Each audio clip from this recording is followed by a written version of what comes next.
Assalamualaikum warahmatullahi wabarakatuh. Waalaikumsalam warahmatullahi wabarakatuh. Selamat pagi bagi kita semua. Sekarang kita masuk pada studi perpindahan panas materi 13, kemudian 13 dan 14 akan membahas tentang alat penukar kalori. Jadi alat penukar kalori ini adalah merupakan aplikasi daripada studi perpindahan panas itu sendiri. Kalau itu alat penukar kalori adalah perangkat yang dirancang untuk mentransfer energi termal kalor secara efisien antara dua atau lebih fluida pada temperatur yang berbeda. Yang kedua, fluida-fluida tersebut bisa oleh dinding. Sementara yang ketiga sangat penting dalam berbagai aplikasi industri dan domestik. Kemudian, apa sih jenis-jenis alat penukar kalori itu? Dia bisa dibedakan pertama menurut konstruksinya. Kalau menurut konstruksinya, ada alat APK itu cell and tube heat exchanger. Jenisnya paling umum yang terdiri dari sel dan susunan pipa. Kemudian ada plug heat exchanger, terdiri dari banyak plat tipis dan bergelombang disusun dengan rapat. Kemudian ada pipa ganda atau double pipe heat exchanger. Konstruksi paling sederhana terdiri dari dua pipa konsentris. Kemudian apabila APK itu ditinjau dari aliran fluidanya, maka dia terdapat aliran searah, kedua fluida mengalir ke arah yang sama, tetapi ini kurang efisien dalam aplikasinya. Kemudian aliran berlawanan arah, counter flow, kedua fluida mengalir ke arah yang berlawanan, dan ini lebih sering diaplikasikan untuk dunia industri. Kemudian aliran silang, cross flow, satu fluida mengalir tegak lurus terhadap fluida lainnya. Ini contohnya seperti pada radiator. Kalau di ruko AC kita ini di evaporator atau kondensor. Jadi APK itu aliran silang menggunakan aliran tegak lurus terhadap fluida. Kalau ditinjau dari prinsip kerja daripada alat penukar kalori, itu adalah pemindahan pada dua fluida. Poin yang kedua, dapat melibatkan perpindahan panas konduksi dan konveksi secara waktu yang bersamaan. Dan yang ketiga, fluida panas kehilangan panas, sementara fluida dingin menyerap energi panasnya. Oke, faktor-faktor yang mempengaruhi kinerja daripada alat penukar kalori itu, yang pertama, sifat fluida seperti viskositas, densitas, konduktivitas termal, kapasitas panas spesifik. Jadi kalau sifat fluida, viskositas itu adalah mampu air sama dengan densitas, itu perlu dipertimbangkan. Kemudian konduktivitas termalnya, bagaimana kecepatan dia berpindah panasnya melalui dinding padat tadi. Jadi konduktivitas harus jadi faktor utama. Kemudian aliran fluida, apakah dia harus laminar atau turbulen? Nah, itu aliran sangat ditentukan. Kemudian namanya adalah konduktivitas termal material itu sendiri dan tahan terhadap korosi. Kemudian pooling adalah faktor pengotoran yang terjadi endapan pada dinding pipa. Itu pun sangat mempengaruhi kinerja daripada alat penukar kalori tersebut. Kemudian desain geometris, termasuk daripada ruas permukaan, konfigurasi aliran dan bevel. Apa bevel? Bevel itu tempat dudukan pipa selain pengarah aliran untuk sel and tube. Kemudian aplikasi alat penukar kalori. Aplikasi alat penukar kalori bisa pada industri pembangkit listrik, bisa pada sistem aviasi, bisa pada kendaraan bermotor, bisa pada proses kimia dan industri makanan. Kalau pada sistem pembangkit tenaga ini atau sistem pembangkit listrik APK itu pada pembangkit listrik bisa dia pada kondensor, ada pada apa yang itu feed water heater.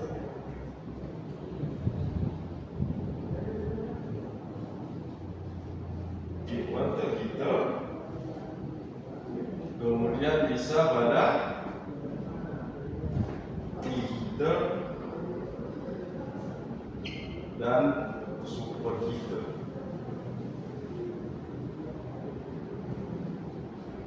Ini kondensor biasanya berupa APK sel N2.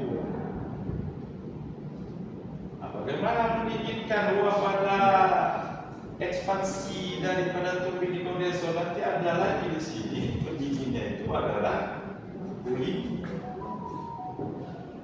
water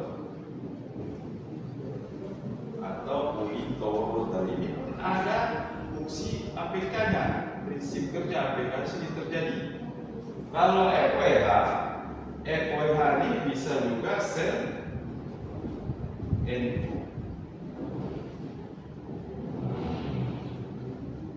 Sementara reheater dan superheater ini adalah kumpulan pipa. Pipa tanpa cangkang dan tanpa sel, tanpa cangkang atau sel. Jadi kalau pada ini dia bisa hanya misalkan ini heater ya, maka dia adalah merupakan rangkuman pipa secara spiral. Ini datang lukisnya.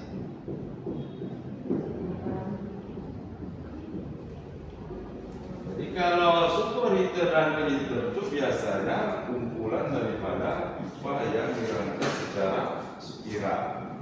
Kemudian proses kimia dan industri makanan. Kalau proses kimia itu biasanya double pipa. Pada proses kimia dan makanan itu kebanyakan pipa ganda. Jadi kalau yang apa tadi, plate tadi mana plate itu? Plate HI tadi, contoh terdekat kita adalah radiator kendaraan bermotor. Nah, ini aplikasi lebih dekat untuk mengetahui plate HI. Kalau dilihat benar-benar itu kan ada plat tipis kan, plat tipis di susunan daripada radiator kendaraan motor tadi. Kalau pada AC dia kan ada juga, nampak? Pernah lihat? AC evaporator dan kondensor, tak pernah lihat juga, itu ada plat tipisnya. Jadi kalau dia disusun secara horizontal, maka di sini ada susunan pipa tipis dengan padat, rapat. Jadi dia disusun secara rapat, kenapa? Untuk efektivitas memindahkan panas daripada aliran dalam susunan pipa tadi. Oke, kemudian kita akan masuk pada contohnya. Alat penukar kalor sel N2. Jadi lebih kurang seperti ini. Sel N2 itu ada susunan, ada input tube. Ini tube ini maksudnya susunan pipa tadi, ini outletnya, ini inletnya. Jadi kalau dilihat daripada ini bisa dikatakan yang tadi adalah aliran perlawanan arah. Jadi tipenya itu tipe alirannya perlawanan arah. Ini kan Pak bisa dilihat di mana? Bisa kalau jalan-jalan nanti kalian bisa dilihat di pengolahan, peminyakan, apalagi LNG dan seterusnya. Apa sih alat penukar kalor selencur itu? Dia memiliki keuntungan dalam sisi fisik kuat, mudah dibersihkan, cocok untuk tekanan dan suhu tinggi. Tapi ada juga kerugiannya, kekurangannya. Apa kekurangan? Lebih besar, berat dibandingkan jenis lain. Kenapa dia bisa beratus susunan pipa baru ditutup dengan cangkang besar? Kalau dia bisa lebih rendah dari flat, jadi lebih efisien. Kalau dalam perpindahan kalor adalah jenis flat. Kenapa dia bisa efisien? Karena dia punya sirip atau susunan plat-plat tipis. Jadi plat-plat tipis itu pada heat exchanger berfungsi untuk memperluas permukaan perpindahan panas. Oke, aplikasi di mana? Nilai sel itu bisa diperoleh atau kita dapatkan di petrokimia, pembangkit listrik dan pendinginan. Kemudian ini contoh lain daripada susunan sel encut tadi. Kalau kita lihat dua dimensi. Jadi gapper ini berfungsi utamanya ada dua. Pertama untuk dudukan daripada susunan pipa, dan yang berikutnya adalah mengarahkan aliran dalam sel atau aliran fluida dalam sisi sel. Oke, sampai di situ ada yang mau didiskusi. Kita tengok di bus itu kenapa harus dibilang begitu? Senar. Iya. Untuk tingkat efisiensi dalam penempatan mesin. Kalau lah mesin itu bus itu di depan, secara fungsi dan apa namanya desain fungsi agronominya itu masuk. Gitu. Terus Pak, kalau misalnya di belakang, jadi misalnya kami ini cukup Pak, nggak bisa dia mendinginkan mesin itu dengan Ada bagian sampingnya ventilator ya. Kan pada mata atau ekor atau sisi belakang bus itu kan ada ventilator ya. Nah, ada lihat? ventilator kecil itu ya Pak. Nah, yang rapat itu kan supaya masuk udara. Dia kan agak lebih sedikit kan dari bodinya kan. Nah, jadi masuknya udara dari situ tertendang, terbelah oleh sirip yang tadi, maka masuklah ke dalam. Selain daripada masuk dari bawah. Kan bawahnya kan nggak terapa kan, cuma ada dudukan mesin dan seksi kan. Ya kan? Nah, ada seksi. Jadi ventilasinya itu memiliki kelebihan desain daripada bodi bus itu. Jadi dia akan memecah udara itu dan masuk ke dalam untuk mendinginkan mesin melalui radiator. Oke, sampai pahami? Dapat? Jadi kalau zaman-zaman perang dulu, kalau kita bilang kan ada mobil buaya kan, yang mesinnya di depan. Cuman untuk berikut teknologi dan perkembangan bus itu, kalau kita lihat dalam ekonomi eksklusifnya kan ada apa? Kan?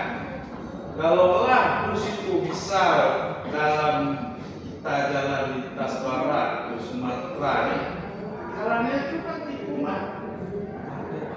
Bagaimana lah menyelamatkan depannya dulu? Apa nggak tinggal tengahnya?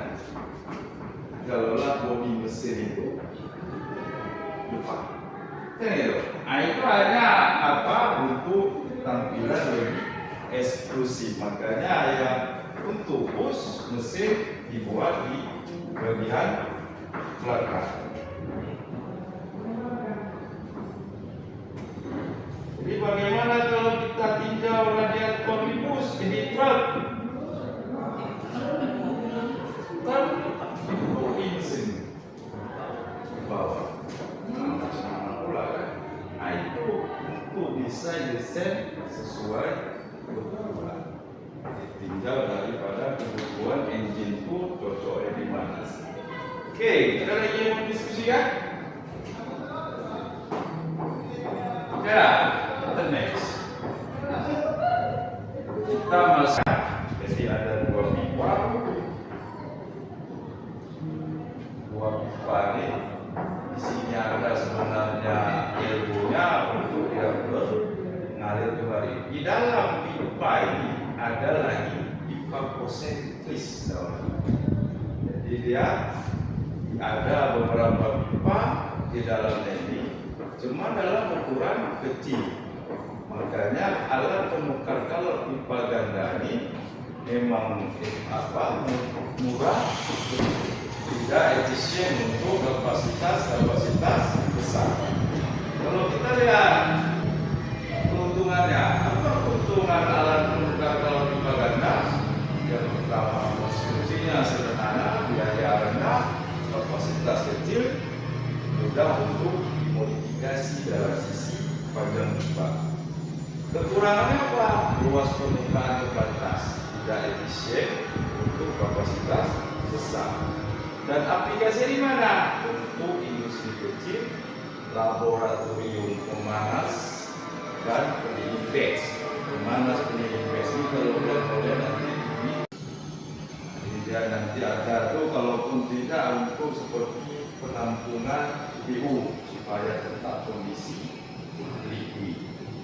Itu batch nama tempat atau wadah. Apabila sudah capai pada yang diinginkan, dia akan dikeluarkan. Oke? Kemudian ini contoh daripada alat penukar galon pipa ganda dalam susunan seri. Jadi pipa ganda itu pada dasarnya ini. Kenapa seri ada bypassnya? Disambung lagi ke susunan pipa. Kemudian kita masuk ke alat penukar galon plat, lebih kurang seperti ini gambarnya. Kalau kita lihatnya di mana lah posisinya. Ya, kalau lihat konstruksi ini lebih kepada kondensor, ya kan? Ini lebih dekat ke kondensor. Kalau keuntungan daripada alat penukar galon plat ini sangat efisien, kompak, mudah diperluas atau mengurangi plat.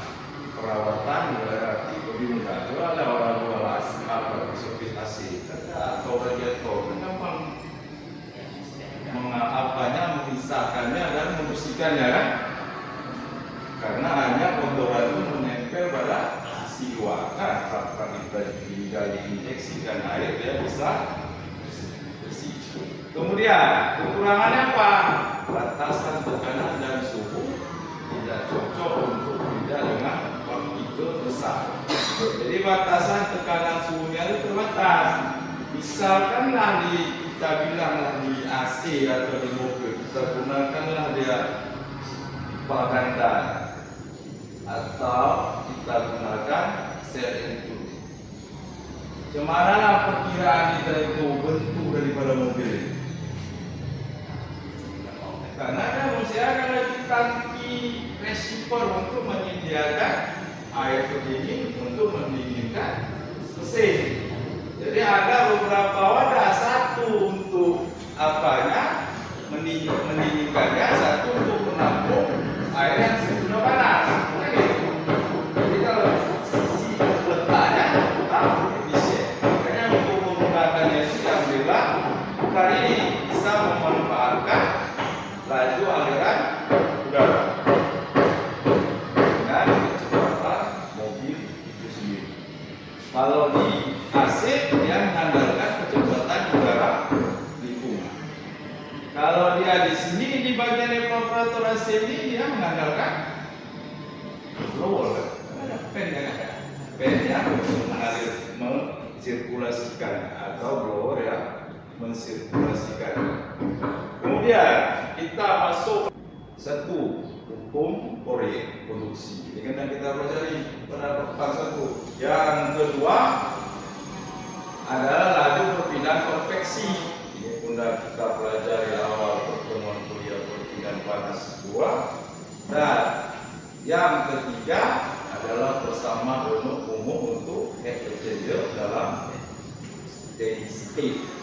Jadi kalau bersama head exchanger ini ya, ada U, ada A, ada delta T.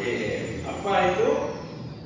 Ini ya, Q itu adalah laju perpindahan panas, sementara U itu adalah overall heat transfer coefficient, dan A itu adalah luas permukaan perpindahan panas. Sementara delta T itu adalah log mean temperature difference atau LMTD.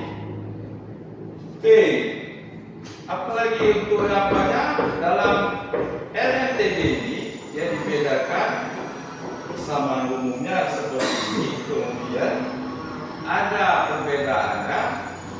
Bagaimana LMTD itu aliran berlawanan arah? Ya persamaannya seperti ini. Jadi ada perbedaannya. Kalau dia berlawanan arah, THI pasti bertemu T pull out atau fluida dingin. Jadi kurang seperti ini.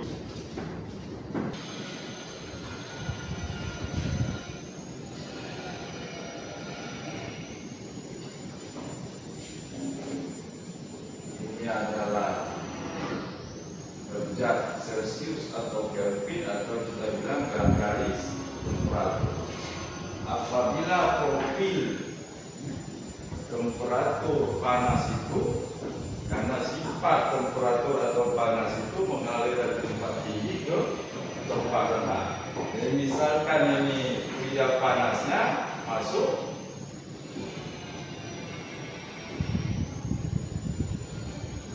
panas input atau masuk, maka ini adalah disimbolkan THI.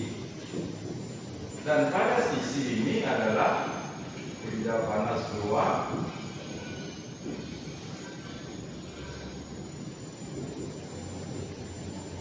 atau disimbolkan dalam usul referensinya adalah TH out.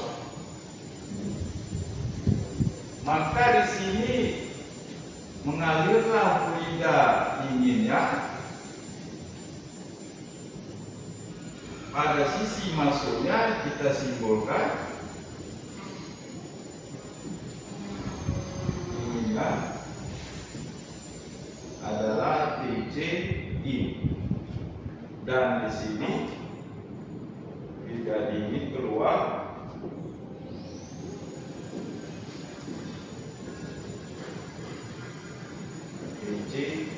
out. Jadi kalau dia beraliran berlawanan arah, profil daripada LMTD itu lebih kurang seperti ini.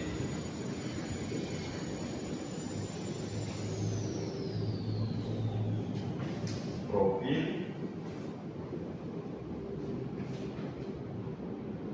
LMTD. Ini fluida panas, dan ini fluida dingin. Jadi masuk fluida panas, apakah dia bisa air, bisa dia nanti apa namanya itu flue gas. Flue gas itu gas asap atau gas buang kan, gas exhaust kan, bisa dari boiler atau mesin diesel besar, itu kan tinggi flue gasnya. Bisa ini untuk memanaskan udara ataupun air. Bisa juga antara oil ke oil, minyak ke minyak, sesuai kebutuhan. Jadi profil LMTD itu berlawanan arah seperti ini. Jadi kalau dia misalkan searah, fluida masuk sisi panas dan fluida dingin masuk itu pada titik masuk yang sama.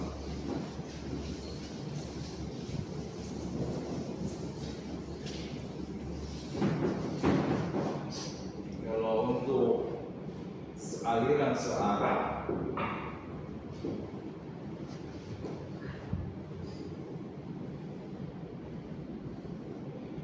ini masuk fluida panas kan,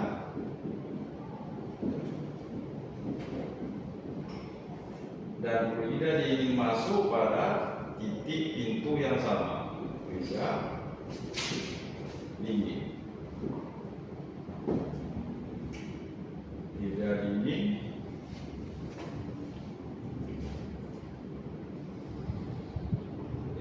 dingin ini T HI, ini T CI, dan ini T HO, ini T CO.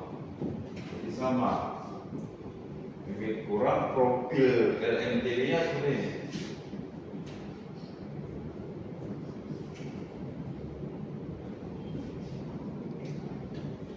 Jadi semua diarahkan ke situ.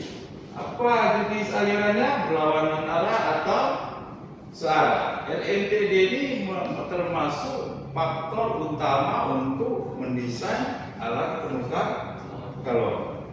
Oke, kalau dia beri persamaan UTLT sehari, fluida panas dikurang, fluida dimasuk, sama seperti yang kita lihat.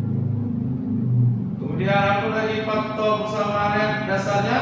Adalah efektivitas alat penukar kalori yang disimbolkan epsilon adalah Q aktual dibagi Q maksimal, dan ada juga metode NTU.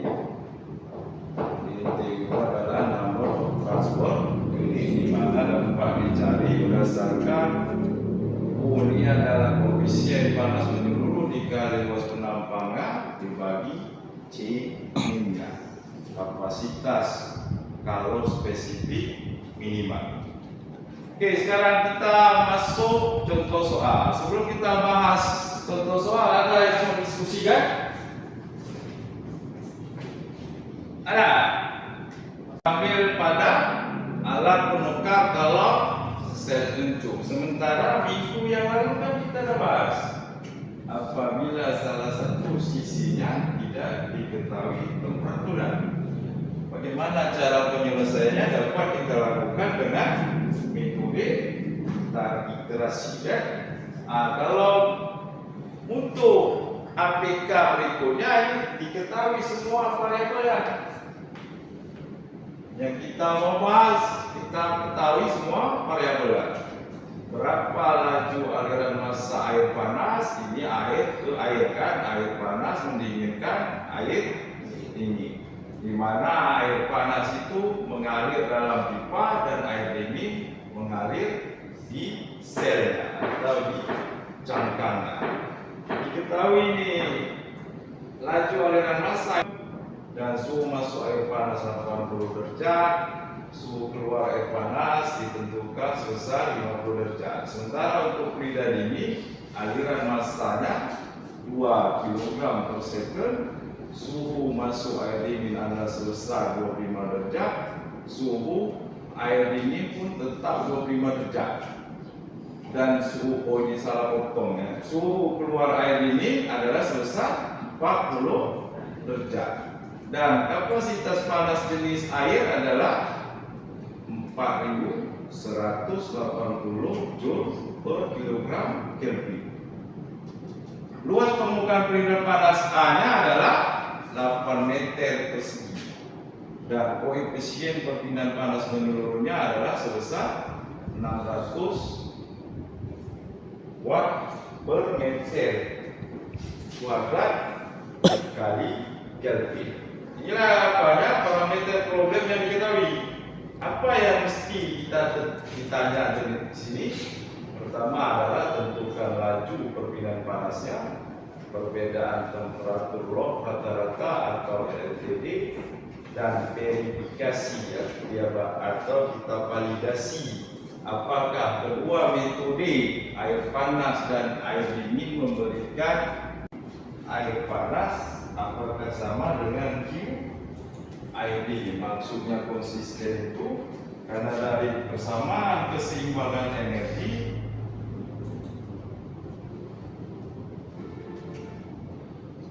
bahwa Q yang masuk adalah sama dengan Q yang keluar. Ini syaratnya kalau dia dalam kondisi steady state. semua parameter dalam kondisi diidealkan. Oke, kita coba kita lihat cara menyelesaikannya. Aliran panas dari sisi air panas, jadi dia per segmen. Ini persamaannya dapat kita masukkan nilainya adalah, maka laju aliran dari air panas adalah sebesar 188,1 watt. Bagaimana dengan pelindung dinginnya? Pelindung dinginnya laju aliran perpindahan kalornya adalah sebesar 125,4 watt. Konsisten. Tadinya ini sarannya kan? Jadi tidak konsisten atau tidak sama. Jadi bagaimana menyelesaikannya? Dalam hal merancang alat penukar kalor itu, maka yang digunakan adalah nilai laju aliran perpindahan panas yang terkecil. Jangan diambil yang terbesar untuk bisa kita validasi hasil airnya. Oke.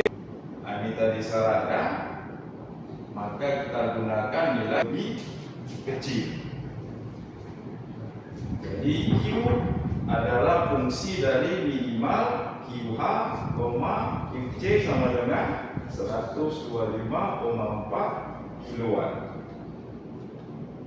Jadi harus kita selesaikan dulu LMTD-nya. Ini LMTD-nya, karena dia berlawanan arah, inilah hasilnya. Jadi LMTD dikores besar. Nah, kita mulai lagi, kita lanjutkan penyelesaiannya. Langkah keempat dan terakhir adalah memverifikasi atau memvalidasi dengan persamaan umumnya adalah Q sama dengan U dikali A dikali delta TM, maka diperolehlah sebesar 153,168 watt. Jadi apakah konsisten tadi? Dapat kita ulang, kita lihat.